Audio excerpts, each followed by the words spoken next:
Hi, everyone. Welcome to Girl Up's Girl Talk virtual panel series.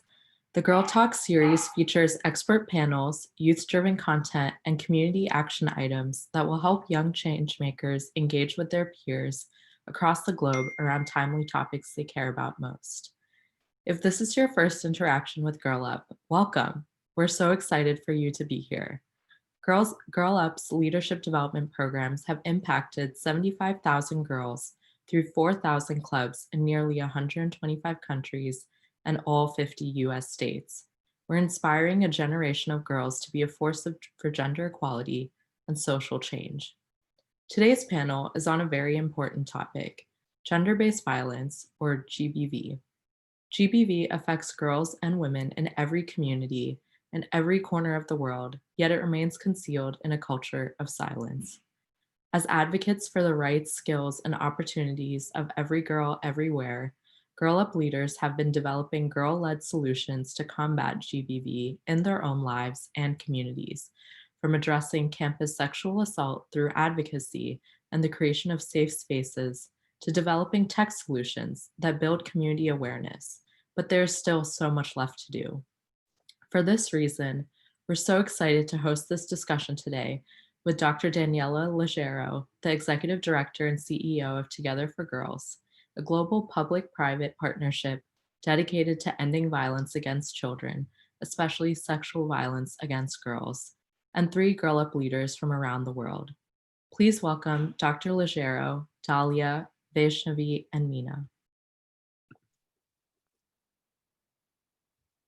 Hi, everyone. Hi, it's such a pleasure to be with you all here today.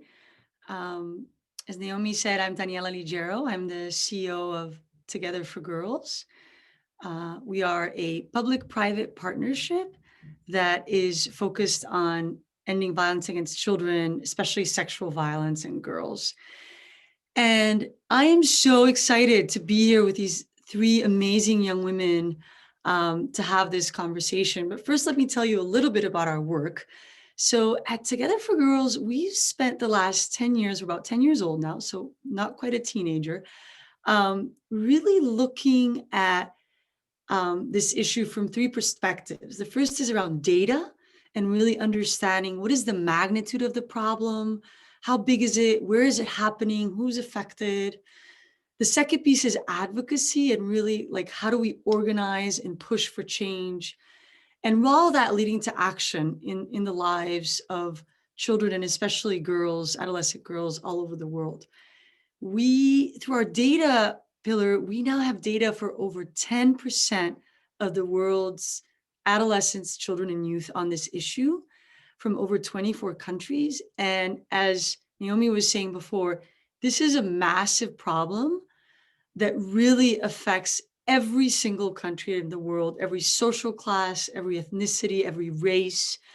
And so we know that there's a big problem that needs attention. We also know through our work that it doesn't have to be this way, that there are solutions, that there are policies, there's programs, that there are education that can really make a difference in terms of preventing gender-based violence and responding to gender-based violence, and that everyone has a role to play. So I'm so excited that all of you who've tuned in are here because you all have a really important role to play in breaking the silence and having these conversations and in pushing on this really tough issue. The other thing you should know about me is also that I am a survivor myself. I'm a survivor of sexual violence. I've been telling my story publicly for over 10 years now because, you know, the silence around this issue was really deafening. And it's been so inspiring and encouraging to see over the last several years, more and more survivors feel comfortable telling their stories, coming forward. But more importantly, us as a community creating the space for survivors to come forward, because breaking the silence should not just be on survivors, it's on all of us. And how do we create that space for people to come forward? So I'm really excited about this conversation. We have some amazing speakers with us today, and I'm going to start by briefly introducing Dalia. So Dalia Serna is an education student at the Universidad Femenina del Sagrado Corazón in Peru. She volunteers at 2 nonprofit organizations as a math tutor for 12-year-old girls. She's also one of the leaders of Cusica Girl Up Club Public Relations Committee, and she is a mentee in the New York Academy of Sciences at the program 1000 Girls, 1000 Futures. And she considers education to be one of the best ways to achieve gender equality. Bienvenida, Dalia. Tell us a few more words about you and your work. Thank you for that introduction. Hello to everyone. My name is Dalia. I am 16 years old. I hope that this space will be a very useful space for you. Actually, I am at university studying education. I am second semester right now. I am very excited to be here. So, hello to everyone.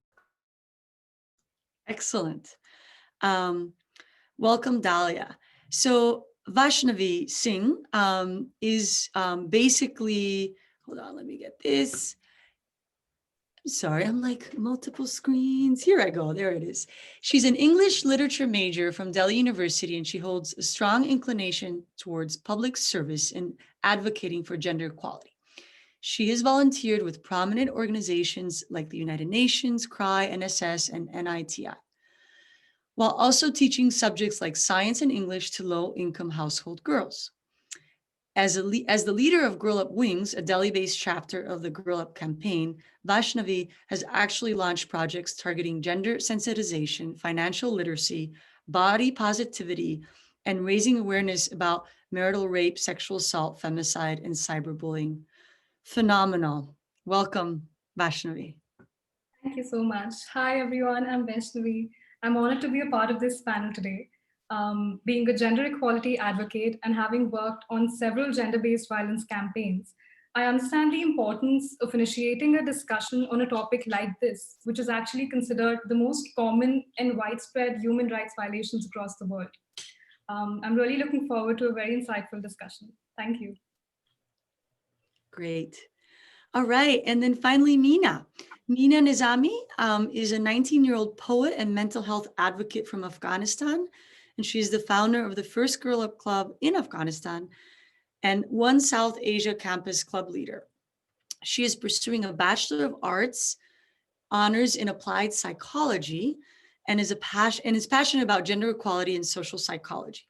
Meena is actively engaged in applying her leadership and psychological skills to promote mental health by empowering girls to be a force for gender equality and social change for good in their communities. She's currently part of the 16 Days of Activism for UN Women Afghanistan, a movement to build support for gender equality and draw attention to eliminate violence against women and girls across the country. And my fellow psychologist, I am also a psychologist by training. So Meena, tell us a little bit more about yourself. Hi, everyone. Hi, Daniela. We can't hear you very well. Yeah, go ahead. Yeah. Am I audible right now to everyone? Okay. So thank you so much for introducing me. I'm honored to be here today and to tell you all a little bit about myself. I come from a country, Afghanistan, which is not a safe space to be a woman. So I was very much looking forward to speak on this topic in this panel today because it is so much related to the women who are experiencing gender-based violence on almost daily basis and every day. And there is so much little that has been done to combat this, to work for it. So thank you so much for inviting me to be a part of this panel discussion. I'm looking forward to have a great discussion with everyone. Thank you all. Thanks, Meena. And I think we continue to have some issues with your sound. So next time around, we're going to ask you to hold it even a little bit closer and speak louder, but we could hear you. It's just kind of low. So we'll keep at it. So let me start with I'm going to throw out a question to get our conversation started in no particular order. So tell us a little bit about how you all see the intersection between kind of this fight around gender equality more broadly and dealing with the issue of gender-based violence. And I'll see who would like to start.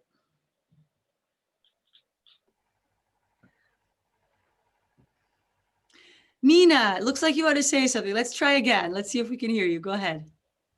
Okay. I hope I'm audible to everyone right now. Yeah, Is just this good? keep yelling almost. Yeah.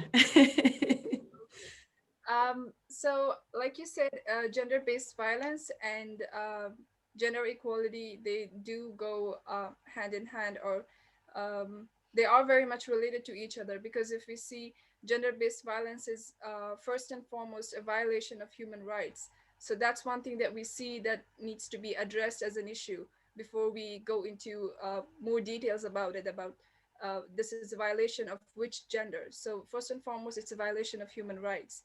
And this is definitely related or to gender equality, because it affects economic, cultural, societal growth of any community.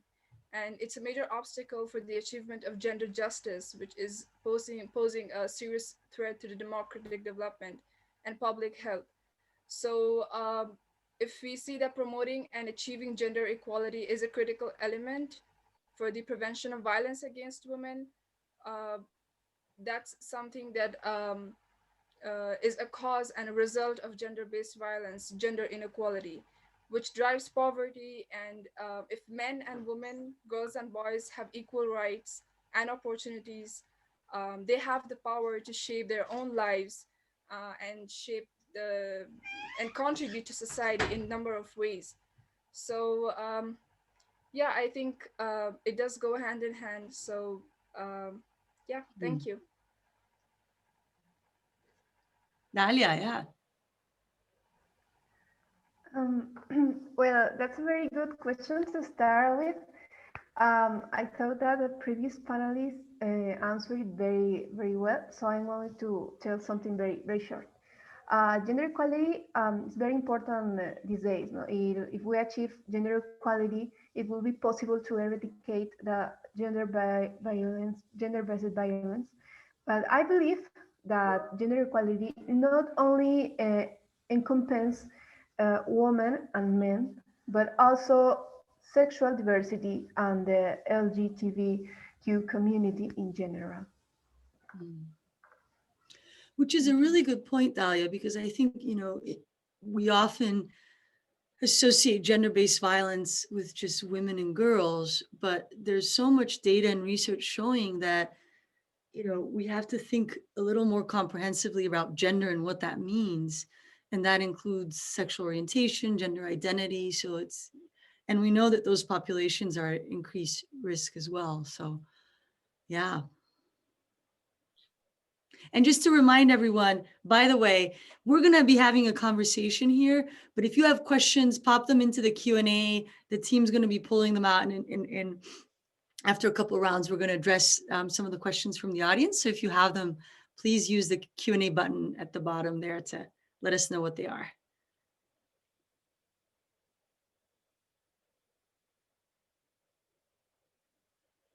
Okay, did you want to jump in, Vaishnavi, or on this question? Yeah, go ahead. So we were talking about gender equality and gender-based violence. So according to me,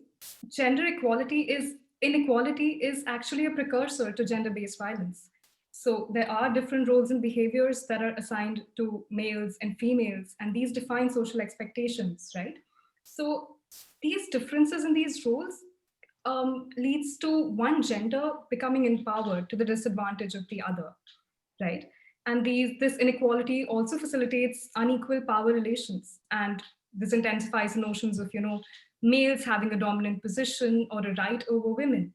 So when you look at it holistically, you notice that the struggle for gender equality and the struggle of ending gender-based violence, the goal of both is actually the same, which is breaking these societal norms. So, and if you attain gender equality as a sort of ripple effect, it will also end up helping you combat gender-based violence.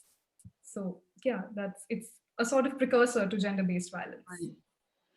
Yeah, and I think we're hearing from all of you, like, there's so many ways in which that's interconnected. And it's interesting you brought up social norms now.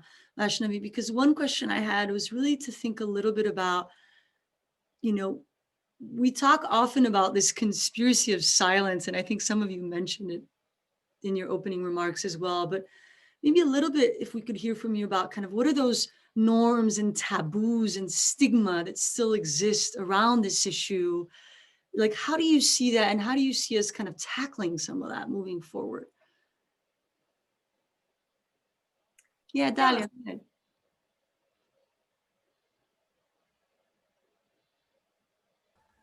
Well, I'm going to mention some stigmas of my country. In Peru, it's very common to see how the society try to blame the victim of violence. When the victim is a woman, they try to use their personality or the way of dressing of that woman to try to say that she has the fault. This is evident in a case that was very popular here in Peru a few months ago. A woman was raped during a party. The lawyer of the attackers told to the press that the woman liked social life and liked to go out parties, and this was something that should be taken into account in the judicial process. This statement of this lawyer unleashed a wave of indignation on social networks. Another very popular case is that of a rape victim that was wearing red lace underwear. In the psychological assessment, it was estimated that the woman had a shy personality, which did not coincide with the red lingerie that she was wearing at the time of the rape. Uh, since said garment is used on special occasions, therefore the attackers the attackers try to justice himself. um, these types of stigmas are what lead to gender bias violence. A more recent example that happened during the latest protests last week in Peru. A woman was arrested for protesting. Police officers forced her to undress with no apparent reason. They violated the right of sexual freedom of that woman. Yeah. So I think really bringing attention, Dalia, to this idea of kind of blaming the victim, right? And questioning her actions or anything from her clothes to where she was is really prevalent. Yeah. Did you want to jump in, Vaishnavi, as well? Yeah, just continuing what Dalia said, I just want to say that we were talking about gender stereotypes, right? So I feel like models of masculinity that exist, they perpetrate the idea of violence being a sort of inherent part of natural expression of males. And therefore, we as a society, we sort of reinforce the onus of defense against gender-based violence on women, which of course gives rise to victim blaming, which I would actually call survivor blaming here. But again, so this is all reinforced by the sort of stereotypes that we perpetuate.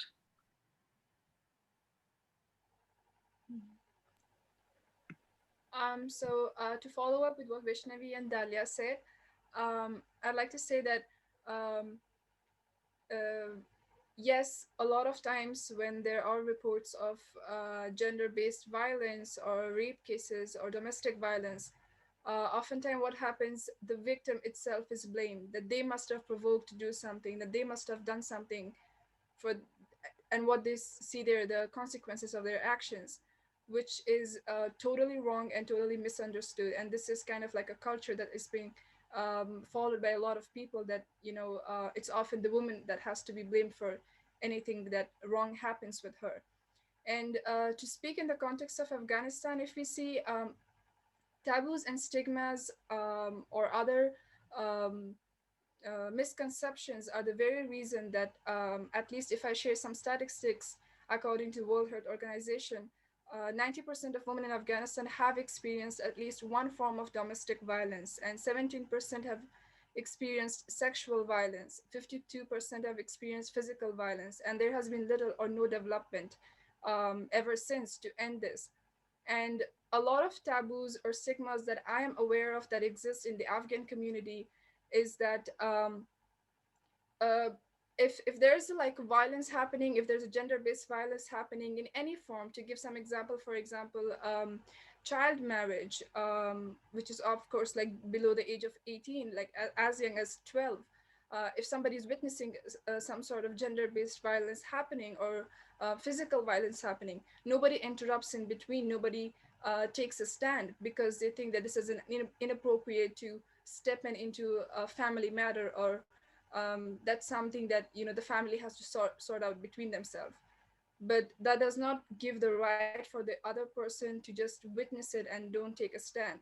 So that's one thing that because of uh, n- uh, because of thinking that it would be inappropriate to step in, they do not take a stand. That's one thing. And another thing is that the government authorities and the kind of laws that are there enforced in Afghanistan brings a lot of differences and discrimination between men and women. um, that would be one another reason, because there are not very there are a lot of legal loopholes in the government itself, which also give rise to the other taboos and everything. It's kind of fuels them, so it does not stop them, which means it fuels them.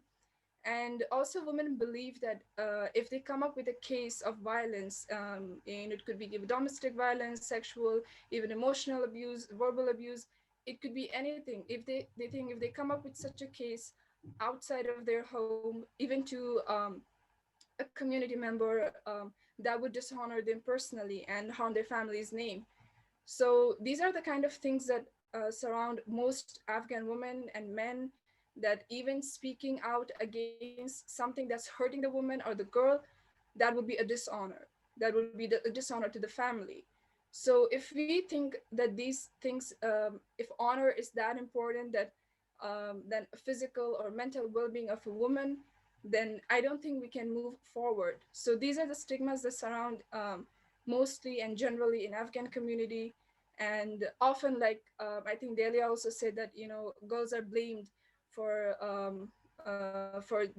if something happens to them. They're often blamed that they provoked the man um, you know um, to act violently. So it kind of also legitimizes the violence against the woman or the girl. So these are some of the stigmas that are there in the Afghan community, which is so depressing sometimes. I mean, um, we don't know what to do and from where to start, but I believe that there's so much work to do to eradicate and work towards them. Looked like you wanted to. Did you want to come in, Vashnavi, or? I just want to add one short point to what Meena was saying. I'm sure this idea holds true in several communities, but speaking from India, I can really say that, in India, single women or divorcees or widows are viewed as such burdensome, helpless entities that this fear prevents a married woman to file for a divorce. So she ends up, falling in this cycle of abuse, and she ends up tolerating domestic violence. She ends up tolerating marital rape, which is again enforced by the societal norms that which reduce a female's worth to marriage and childbearing. So this sort of fear just prevents them from even trying to escape this cycle. So yeah, that's just something that I wanted to add to. Yeah, and it really goes back, doesn't it, to what you all were saying before around the connections between gender equality more broadly and GBV, and the ways in which these are all so closely aligned. What always strikes me is that although there are cultural differences from country to country, there's also this underlying kind of similarity anywhere you go around some of the things you've been talking about. I mean, different countries, different continents. And that's really striking, right? Around there's so much progress to be made on this issue everywhere. Um, and I do think one other thought I had as you were speaking, like for me as a survivor, one of the most important things I did when I started telling my story publicly about 12 years ago was kind of this thing of like, I'm not going to carry the shame of that. Like that shame belongs to the perpetrators, the people that did that. But in a lot of cases, I think because we grow up in these societies that tell us that, you internalize some of it. And then somehow, you're ashamed to say that happened to you, where it should be like on someone else. And that can be a powerful, I think, shift. And I was hearing some of you talk about that.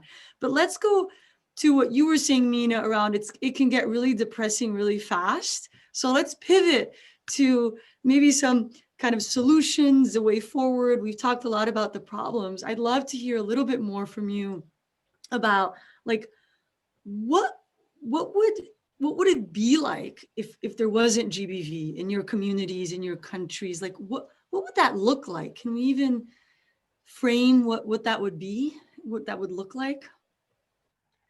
I think that's a really good question. If we imagine a world where there's no gender-based violence, and um, um, if we could eradicate this issue. Um, so if I speak about Afghanistan in particular, about Afghanistan and the community of Afghan communities, um, it would be a very very long and a very deeply process to go through it, because 40 years of war and conflict and instability, it is not easy to bring a gender equal society just like that quickly. But if we imagine a society like that in Afghanistan, I think a lot of issues would be resolved, because first of all, if we see that gender-based violence is so prevalent in Afghanistan, that lives of girls and women um, would definitely change. Girls could pursue education without any worry, without any trouble, and we would see an equal share of power in the government. We would see that child marriage would end, and girls would have more access to technology and awareness about their rights. These are like very basic and simple things that girls and women are not aware of, that they don't know that these are their rights. They're very, very so much less resources available to them. And to imagine that there would be no gender-based violence, girls and women would be large contributors to the development of the society in all aspects, economically, socially, culturally, and we would see a very progressive community. So definitely, if we bring gender equality and eliminate things that contribute to gender-based violence, girls and women would be in a very much higher and a better place.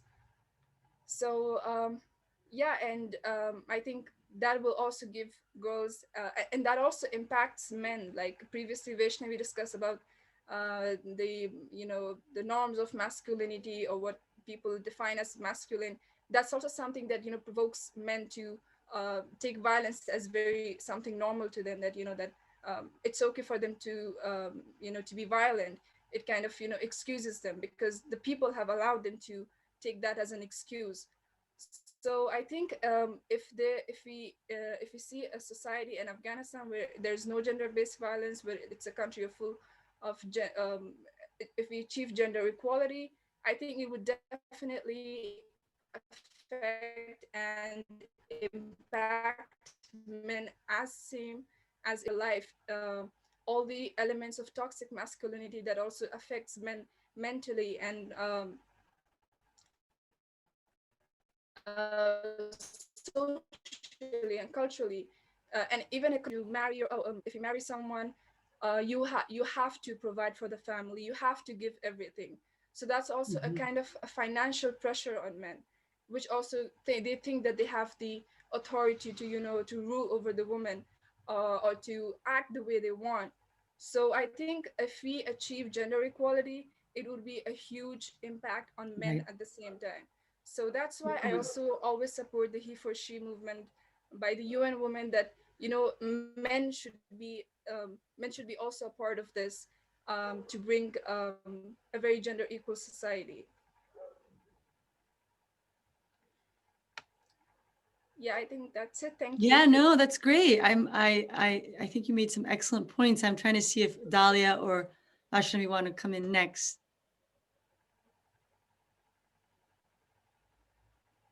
Dalia, you want to go next? Nope. I was reading the question that they were putting in the chat. Okay, we'll give you a minute. We'll go to Vashnavi, who I think is ready, and then we'll come back to you. Go ahead. Yeah, so I think speaking in context of India, so there was actually a report which said that considering our population, there's supposed to be 500 million plus women in the workforce currently, but the current stats say that they're around 470 to 480. It's a large gap. It's like around 13 million women which are missing from the workforce. And of course, the reasons for this, are female feticide, infanticide, to denial of right to education, denial of right to life. So, the end of gender-based violence will sort of bridge this gap and, facilitate economic prosperity in a country like India. And also, when you see it as a health issue, gender based violence is a public health issue. So it affects women's mental, physical, emotional, reproductive health. So, the elimination of gender based violence altogether will help eliminate so many of these health issues. And even if you see, um, in terms of a family, when this will children growing up in a home in which they see both of their parents contributing to the household income, to making the decisions, they will be sensitized towards this, and they will sort of replicate this positive behavior. This will ignite this sort of virtuous cycle. So imagining a world without gender-based violence is just yeah, it's just amazing. But Well, and you have to imagine that, right? You have to imagine it. You have to dream it to even have the opportunity to get there, right? And I think the point about gender equality and the elimination of gender-based violence is good for everyone, including men, is I think a really important one. Before I'm going to ask another question around kind of resources, but I wanted to go back to Dalia to see if you wanted to say a little bit about what would it look like not to have Well, GB. the answer given by the previous panelists were very accurate, but I was reading the question in the chat. Maybe you could show them these ideas of gender equality in a very subtle way. For example, when I started to immerse myself in activities for gender equality, my father was very confused. He doesn't not agree very much with these ideas. So what I was doing, and I was listening this when I assist to these events. I put my speakers here and here. So my father was listening all the conference and all the webinars that I was assisting. So well, he was listening, and I didn't told him nothing. No, only he was listening. Um, but this was a very softly way. This is how he became interested in these issues. And now we talk about how gender violence affects our society. Yeah. And actually that gets us to, I think we're going to get to the Q&A from the folks. I see that there's some really good ones. But before we go that, I just wanted to talk a little bit more about what are some of the resources that people can use to actually make a difference? Because again, we want to move away from it's bad to it's bad, but there are solutions, there are things we can do, and everyone has a role to play, right? So I wonder if you could say a little bit more about what are some of those resources. I think, Dalia, you're touching on kind of how do we engage the men in our lives in some of these conversations, which is really important, or the adults in our lives. But anyway, I wanted to hand it over and see if people had thoughts on that.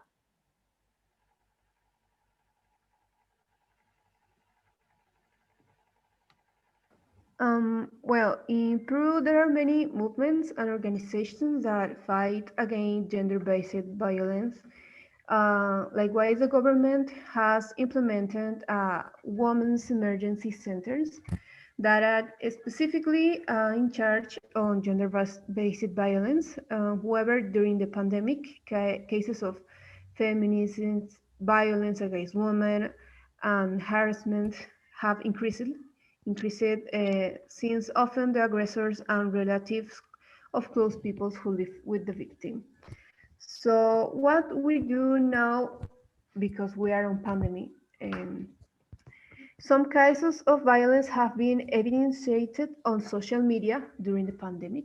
People and civil organizations have played a vital role in this regard because you can make hashtags on social media, put videos on TikTok, and when you are talking about this problem, um, is like a very simple way of try to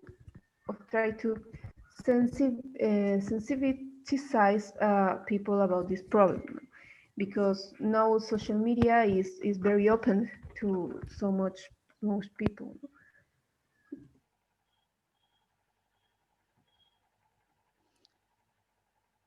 Meena and Vaishnavi, did you want to add to that?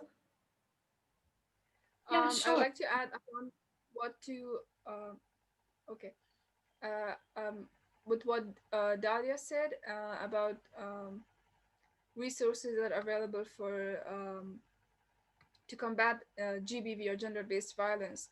So uh, yes, there are like a lot of UN agencies, international organizations, and even government policies um, that are there that work to combat GBV or gender-based violence in Afghanistan. But the implementation of those strategies is relatively slow. So we see very less impact of that happening.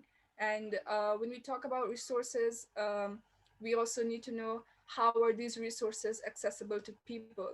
Now, again, the access of these resources is only available to people who are literate. But in Afghanistan, 47% of Afghan men and only 15% of women can read and write. So this is statistic according to the UNICEF, which means 85% of women in Afghanistan are illiterate. So even if we have resources, even if they are available, but if they're not literate, that's also a barrier for them to access these resources because of illiteracy, lack of education, and this is one thing that's contributing as a barrier to reach these resources, this information about how to combat GBV, or to about the rights of women to the Afghan women. So illiteracy is one reason that they cannot access it, or go through it, because women are not do not receive education, or even if they do, it would be just very basic education, and then they're stopped from going to school for Right. a lot of reasons. And following with that, there's also another thing that poverty is another reason that contributes to this, that women or the general population cannot access these resources. So even if they're available, for example, there are a lot of TV programs, animated videos and animated programs in forms of TV shows, or like advertisements, which are specifically made to to the general public, because men or women, or normally the people who do not know how to read, but at least if they see the animation that a girl is supported to go to school, that a girl is happy and that she's studying, and how can she provide. So it's like a lot of these programs are happening through TV shows to educate people in that way. But again, we see that this is something that only people who have access to technology, people who have access to or who can afford a TV channel, a TV, or people who can afford a technological device, only they would be able to see. But what about the people who are in the rural areas? They cannot afford a television, or um, Right. any So really, it's technological about how device. do you find the strategies to reach some of those folks as well, right? Yeah. So I mean, this tells us how much we're lacking behind socially and economically if we want to achieve gender-based equality all around Afghanistan. There could be a lot of other strategies that a lot of organizations are also imposing them.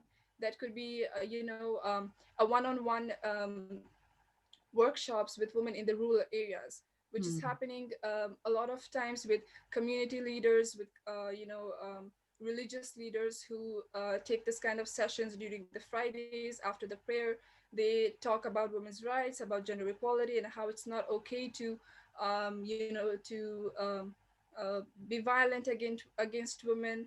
So these are some things that do impact and do have, bring some kind of change. But again, it's very relatively slow. So these are the resources that are available for Afghan people in Afghanistan, through community, assemblies, and yeah, and other through other organizations, international organizations, that will be available to the students and the urban areas. Yeah, so I think That's great. that's, No, thank you for, yeah. and thank you for flagging that in terms of, the kinds of different resources that reach different people. That's so important. And how do we get to everyone? Before we go to the Q&A for the audience, do you want to just say a few words quickly, Vaishnavi, on this issue? Yeah, so I would just like to add to what Meena said. I think India's condition is very similar to Afghanistan's condition. So there are several laws and policies that are already in place, but the problem arises with access, and the problem arises with the sort of stereotypes that surround these issues, right? So there are anti-dowry cells, there are, child marriage restraint act, there's several, there are domestic violence booths, but approaching these booths, taking that sort of step forward to even report these crimes, I think that is the major issue. So a holistic approach to combat gender-based violence, it'll never be complete without efforts to sort of trigger behavioral change. And school-based interventions are really important in triggering behavioral changes, because that is when your behaviors and that's when your behaviors and gender attitudes ingrain. So, when you want to trigger behavioral change, you have to go on to, a school-based interventions. So, yeah, policies will not be of much use if people just don't approach and make use of them. Well, and that's actually a great transition for some of the excellent questions that are coming from the audience. There's so many.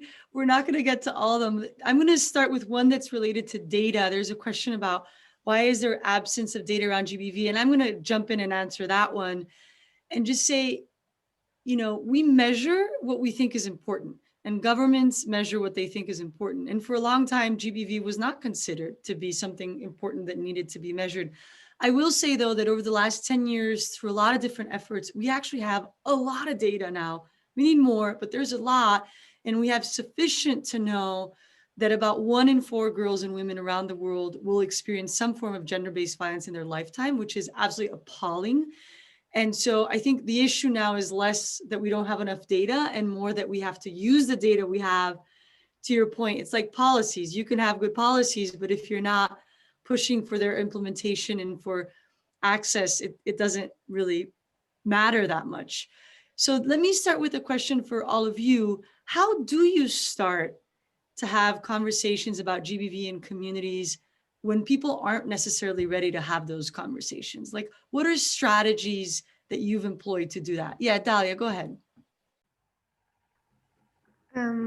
Well, if the government maybe don't take action in this, or family is not so much involved, we ourselves can be agents of change in our community. I remember when I was in school, there was a story contest.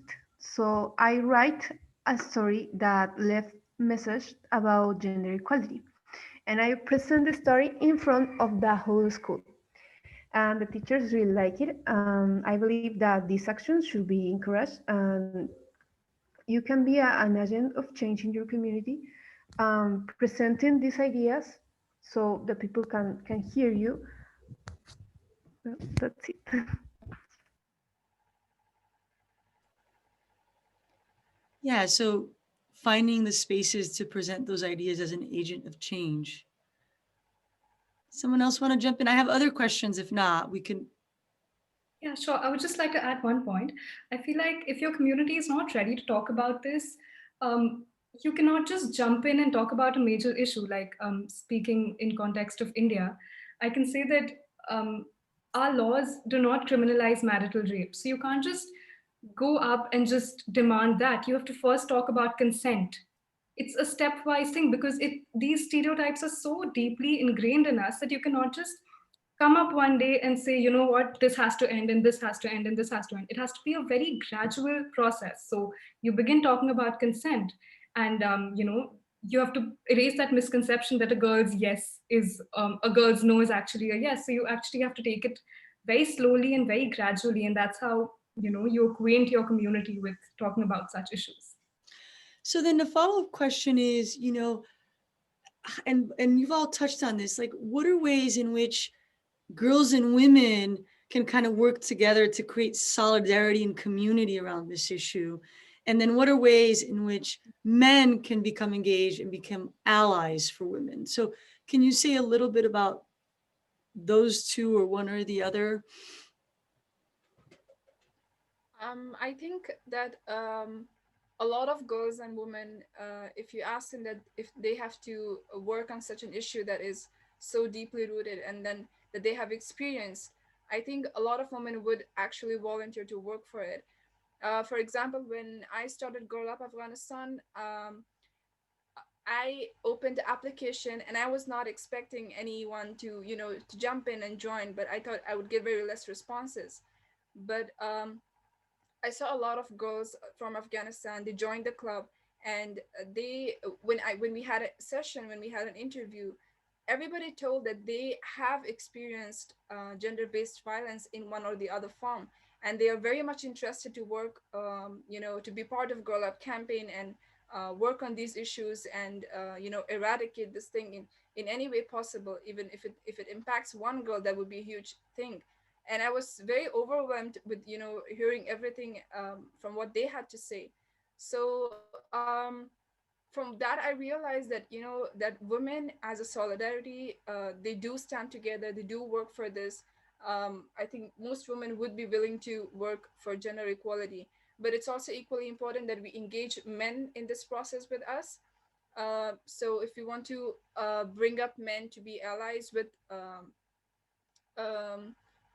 for gender equality and work for this. So I think a lot of things that could be, one thing would be workshops that we could hold in schools and teach boys at a very young age that these certain things that are there in the community, these are wrong, and these taboos has to be broken down, because education is one thing that we can implement and look as a way forward to it. And then another thing is that government policies has to change to allow women in certain places, in government positions, in other private sectors. So even that would also be important, as a way to look forward to engage both men and women in this fight for gender equality. And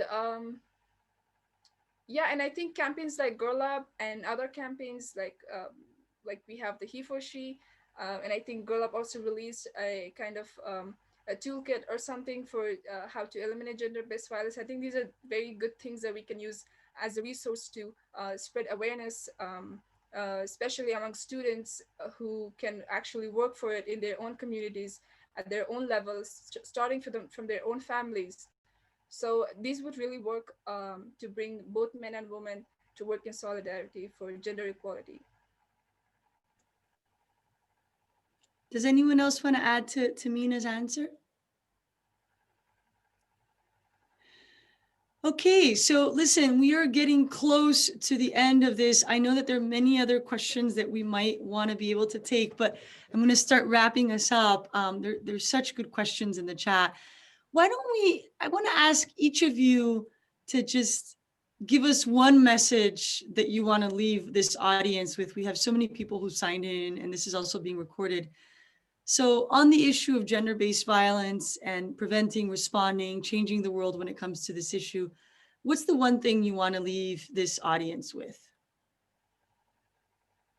Yeah, so I think we talked about gender roles and gender stereotypes. So I would just want everybody to take a look back and think if they are one of the perpetuators of these stereotypes. Just, in general, in daily life, do you expect your mother to do a certain task at home, and do you expect your father to do a certain other task? So yeah, that's just something I would want everybody to think over the next time.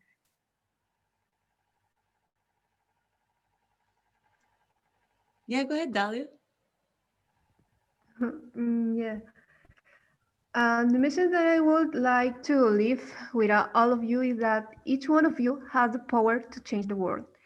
I saw questions like, how can we fight through gender-based violence if data is not available? Well, I remember that in Peru there was an anonymous online survey campaign. There was no data or statistics about street harassment against women, but one organization made a video putting all the comments of people that left anonymously. There was comment like, the first time that I was harassed, I was 6 years old. So using social networks, we ourselves can obtain that data. So you have all the powers to change the world with small or big actions that we can do together to achieve gender equality. So thanks a lot for being here.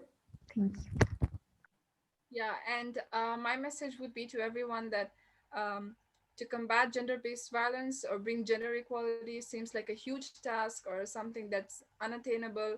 I know this would take a long and a deep process to reach a very gender equal world, but there is always hope. And everybody who thinks that if this issue is something that needs to be talked about, if the victims of gender based violence have their narratives, I think people should actually look into the stories of people who've been through it and how hard it is to overcome it.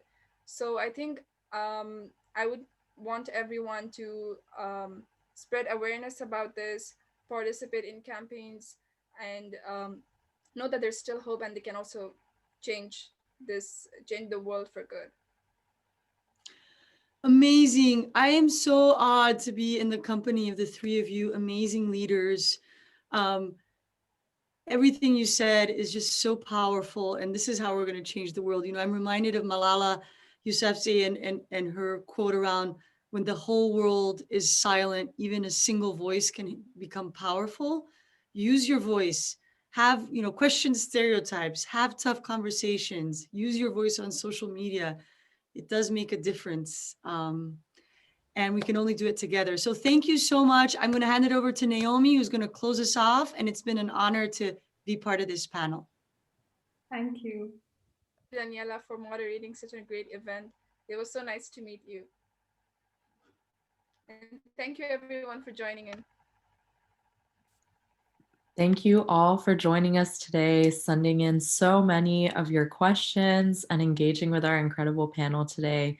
We hope you all have found this discussion incredibly useful to combat GBV within your communities around the world. And now I'm super, super excited to announce that Girl Up is launching its first ever gender-based violence curriculum aimed to educate and spread awareness about GBV in communities around the world. And this 3-part curriculum will cover important topics like gender, sexuality, social constructs, intersectionality of inequalities, and structures of oppression. Thank you so much to Anu Jain for her strategic partnership in helping to build this programming out with Girl Up. And we really hope this curriculum continues to educate and empower new and old Girl Up Club members as they work to reduce GBV in their communities. You can check out the first chapter today online at girlup.org/GBV with a ton of content and club activities for you to do with your club. And stay tuned for sections 2 and 3 releasing early 2021. And you can also join us for our last Girl Talk virtual panel of this series on December 17th at 12 p.m. Eastern Standard Time, where we will talk about the impact of COVID-19 on girls at large and the gender equality movement. We hope you can join us. Thank you so much.